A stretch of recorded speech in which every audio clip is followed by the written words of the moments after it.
مرحبا بكم في فيديو جديد على قناتنا Arab Army Fort.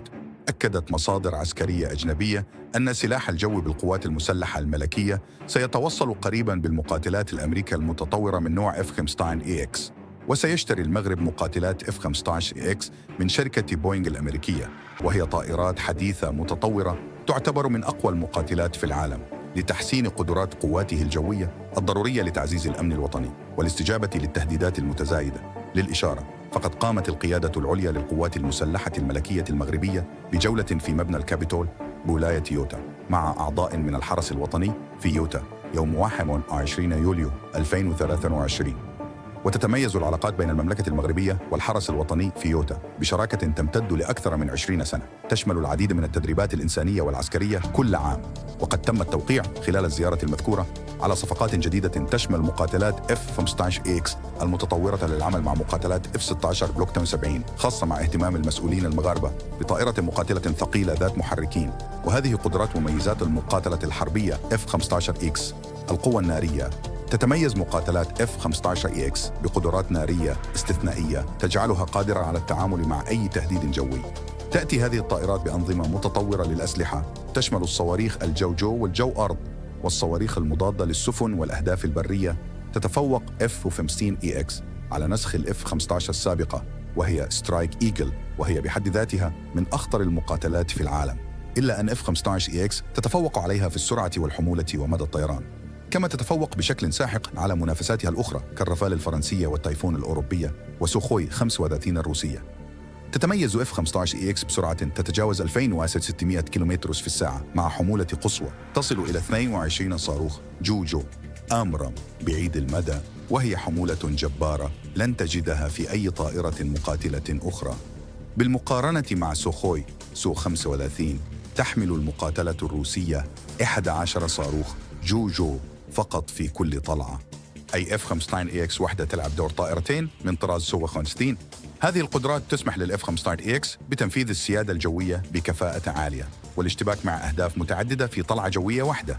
أما بخصوص القصف الأرضي، يمكن لل F-15EX حمل 8 صواريخ جو و22 قنبلة صغيرة، أو حمل 8 صواريخ جو و7 قنابل جيدام ذات 900 كيلوجرام لكل قنبلة، يعني حمولة مرعبة لطائرتين مقاتلتين من الطرازات الأخرى. أقوى مقاتلة سيادة جوية في العالم. هل سيحصل المغرب على مقاتلات F-15EX الثقيلة الأمريكية؟ القدرة على التحليق البعيد: تتميز F-15EX بنطاق طيران كبير، مما يسمح لها بالتحليق لمسافات بعيدة دون الحاجة إلى التزود بالوقود بشكل متكرر. هذا يعني أن الطائرات يمكنها القيام بعمليات دوران واسعة والمشاركة في مهام طويلة المدى بفعالية عالية، التحكم الإلكتروني والاستخباراتي. تمتلك مقاتلات F-15EX نظاماً متكاملاً للتحكم الإلكتروني والاستخباراتي يزيد من كفاءتها في مواجهة التهديدات الحديثة. توفر هذه الميزة رؤية شاملة للمعارك وتحسين التواصل بين الطائرات ومراكز القيادة. تتوفر الطائرة F-15EX على قمرة قيادة جد متطورة يتم التحكم فيها باللمس، مثل طائرات الجيل الخامس F-35 للتذكير. فالمغرب وبشرائه للطائرات الحربية المشار إليها سيكتسب القدرة على ردع أي تهديدات محتملة والرد بقوة على أي عمل عدائي، ضمان حماية الأجواء الوطنية والتصدي لأي طائرات معادية قد تتجاوز حدود المغرب، تحسين قدرتها على المشاركة في التحالفات الإقليمية والدولية للحفاظ على السلام والاستقرار. ويسمح هذا الاختيار للمغرب بتعزيز قدراته في تنفيذ ضربات دقيقة ضد أهداف متعددة، سواء كانت عسكرية أو استراتيجية، وهو ما سيساهم في تعزيز قدرته على الردع والدفاع عن نفسه في حالة الضرورة حسب المصدر نفسه. وتأتي هذه الخطوة في إطار سعي المملكة المغربية لتحقيق التحديث والتطوير لأسطولها الجوي وتعزيز قدراتها الدفاعية والاستراتيجية. تأتي هذه الخطوة في إطار سعي المغرب لتحقيق التحديث والتطوير لأسطولها الجوي وتعزيز قدراتها الدفاعية والاستراتيجية. وأفادت صحيفة ديفانس الإسبانية بأن المغرب يبدي اهتماماً كبيراً بشراء مقاتلات التفوق الجوي الأمريكية من طراز F-15، على الرغم من وجود عرض مغري من جانب فرنسا لشراء مقاتلات رافال.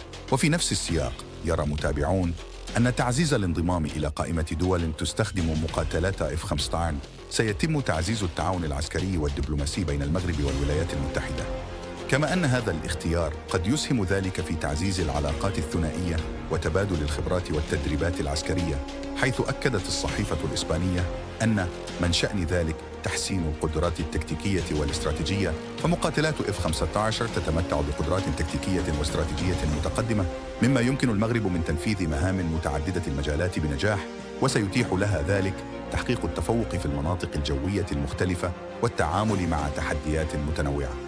وأضاف التقرير الصحفي أنه إضافة مقاتلات F-15 لأسطول المغرب ستكون خطوة استراتيجية مهمة تعزز من قوتها العسكرية وتعدل ميزان القوى في المنطقة، مشدداً على أن شراء هذا النوع من المقاتلات ستمنح المغرب القدرة على التعامل مع تحديات أمنية متعددة وتعزز من قدرتها على الدفاع عن سيادتها ومصالحها الوطنية. وفق مصادر مطلعة، تم التوقيع خلال الزيارة على صفقات جديدة تشمل مقاتلات F-15EX المتطورة للعمل مع مقاتلات F-16 بلوك 78، خاصة مع اهتمام المسؤولين المغاربة بطائرة مقاتلة ثقيلة ذات محركين. تبنى المغرب استراتيجية دفاعية قوية تهدف إلى تعزيز أمنه واستقراره الإقليمي. تحظى القوات الجوية الملكية المغربية بأهمية بالغة في هذه الاستراتيجية، حيث تلعب دورا رئيسيا في حماية الأجواء والمساهمة في الاستجابة للتحديات الأمنية المتنوعة. ومع التطور التكنولوجي المستمر، أصبح من الضروري للمغرب الاستثمار في قوات جوية حديثة ومتطورة. وقد أدركت الحكومة المغربية أن تحسين قدرات القوات الجوية ضروري لتعزيز الأمن الوطني والاستجابة للتهديدات المتزايدة. وفي هذا السياق قد يتخذ المغرب قريباً قراراً بشراء مقاتلات F-15EX من شركة بوينغ الأمريكية، وهي طائرات حديثة متطورة تعتبر من أقوى المقاتلات في العالم. تتميز مقاتلات F-15EX بتقنياتها المتطورة وقدراتها العالية، مما يجعلها اختياراً مثالياً للمغرب. إليك بعض الميزات البارزة لهذه الطائرات. 1. القوة النارية.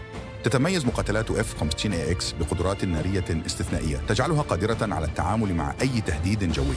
تأتي هذه الطائرات بأنظمة متطورة للأسلحة تشمل الصواريخ الجو والجو أرض والصواريخ المضادة للسفن والأهداف البرية.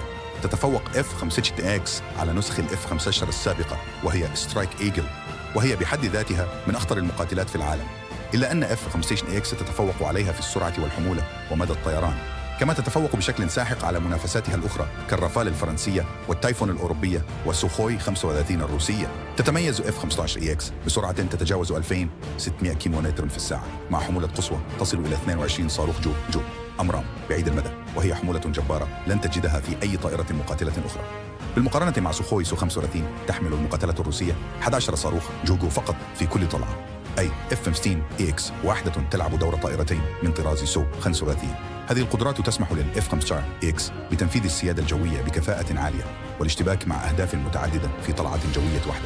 أما بخصوص القصف الأرضي، يمكن للF-15EX حمل 8 صواريخ جوجو و28 قنبلة صغيرة، أو حمل 8 صواريخ جوجو و7 قنابل JDM زنا 900 كالجم لكل قنبلة، يعني حمولة مرعبة لطائرتين مقاتلتين من الطرازات الأخرى.